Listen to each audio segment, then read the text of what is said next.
बहुत चालाक भी था। एक रोज़ गांव के बाहर शिद्दात बच्चों के साथ खेल रहा था कि अचानक ही शोर उठा कि बादशाह की सवारी आ रही है।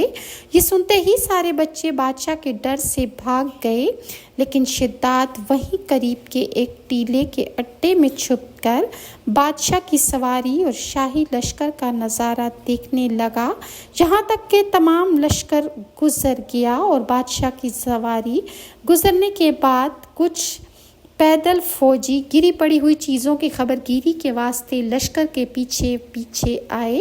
इन फौजियों में से एक फौजी ने रास्ते में एक पोटली पड़ी हुई देखी।